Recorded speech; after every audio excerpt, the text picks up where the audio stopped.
Fante je bilo užite gledati, ker so dejansko jih je bilo povsod dosti, metali so se, rotirali, pomagali en drugem, stepli. In to pač se od njih zahteva. Spet ponavljam, da pač 7. septembra se začne zares. In spet vam, ko sem že zelo parkrat rekel, vse je v glavi, tudi če se bi jutri začelo, ni pomembno, ali to čez en mesec jutri, vse je v glavi, fanti dejansko morajo to preklopiti. Predvsem, kaj menite na tekme, ki jih igrate doma pred našimi domačimi gledalci, osvajate zmage eno za drugo, videlo pa se je v Španiji, da vam to manjka, ravno tam ste potem vknjižili te poraze. Ja, seveda od zunaj drugače, ko nimaš podpore publike, tribun. No, zdaj gremo še v Nemčijo in bomo tam še v tem delu napredovali. Dobro, mi zdaj bi lahko govorili o tekmah v Španiji kar dosti, zdaj kaj je bilo, kaj ni bilo. V glavnem, mi nismo biti pravi, to je eno. Pač edini kik smo ga naredili pa Velika Britanija. Zdaj nič ne šteja, smo mi zgubili, zmagali, danes zgubili, zmagali. Glavno, kaj bo v ponedeljek, torek, sreda, 7., 8., 9. septembra in potem naprej upam. Ko bomo prišli na Poljsko, bo, vsaj po moje, bo ona pozitivna trema, mislim, da je to da pred vsako tekmo je to in mislim, da bo tudi zdaj ta pozitivno usmerjena ta trema in da ti lahko to samo še pomaga v tekmah na evropskem prvenstvu. Zdaj še vas čakata 2 tekme v Nemčiji, kaj nekako pričakujete od teh 2 tekem, pa potem seveda kasneje na Poljskem? No, dobro, te 2 tekme nam bojo služile bolj za še uigravanje nekih dodatnih teh taktičnih zamisli trenerja in bomo to probali na tekmi izvesti. Pričakovanja so velika, zdaj ne moremo skrivati, mi gremo z velikimi pričakovanji. Zdaj, mi nismo edini, ki gremo s takšnimi cilji, verjetno tu recimo 10 reprezentantski isto računa kot mi, zdaj pa to je pa trenutno, lahko je forma enega igralca odloči celo prvenstvo. Imam občutek oziroma nekako se mi zdi, da bomo ujeli pravo tisto ekipno formo v pravem momentu, da se že boljše poznamo, tako v napadu kot v obrambi se že boljše prepoznavamo.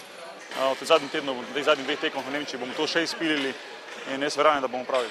To je precej drugačno tekmovanje kot pa ena sezona, ki igra en klub. Tam lahko ti v 60 tekmah oziroma 40-50 tekmah dokažeš, da si boljši, si zboriš više mesto na lestvici in potem odigraš play-off. Tu gre za dnevno formo, gre za zelo kratko tekmovanje, gre za 40 minut, v katerih moraš ti si pridobiti 2 točke, ki jih neseš naprej.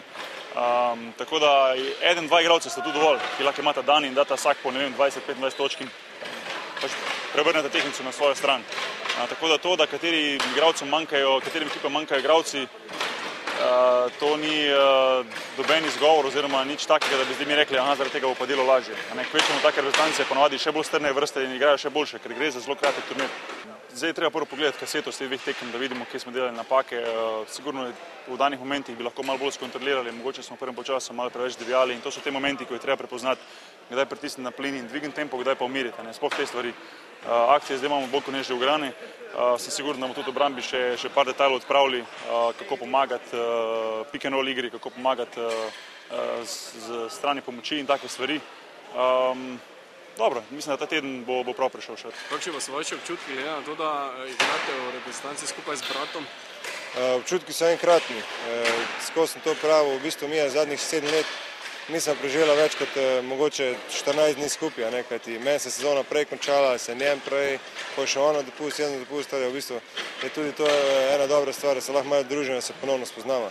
Imate kakšen drugačen tretma med sabo in ostalimi igralci?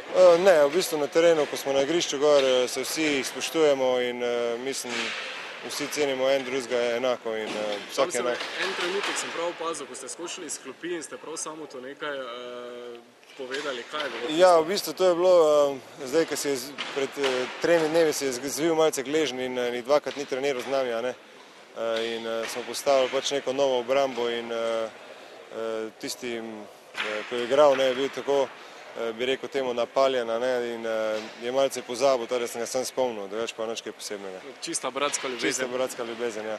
Kaj pa samo vzdušje po odhodu Saše Vujačiča? Je zdaj kaj drugače? Mislim, da je, ne vem, dobro, selekcija se je zmanjšala in nekateri drugi igralci so dobili malo več priložnosti, to je treba reči, ampak nič, trdo delamo in gremo naprej. Tako da so še vedno cilji na Poljskem osvojitev medalje? Ja, cilji ostajajo enaki, dosti še dela in mislim, da smo na pravi poti. Vzdušje je bilo vedno dobro, zdaj ne vem, kdo je to vrgel ven, da smo se mi tepli, pa to je preprosto čista laž. Vzdušje je bilo in je in bo, jaz upam, bo še vedno tako dobro, kot je zdaj. Vsekakor z zunanjega vidika je res postalo malo, smo vsi bili živčni zaradi tega, ker v bistvu, kar se je dogajalo, ni bilo res. Mislim, da so vse mediji pa potem ljudje izven reprezentance to napihnali, ampak škoda, da je Saša odšel, ampak zdaj tukaj smo, kolikor nas je, in jaz vsekakor upam, da Sašta še računajo in da tudi Saša hoče igrati za reprezentanco še v naslednjih ciklusih. Kako komentirate besede Saše Vujačića, da je v ozadju njegovega odhoda politika? Jaz ne bom nič komentiral. Absolutno ima fant vso pravico, tudi če jaz bil na njegovem mestu, bi isto pač dal izjavo.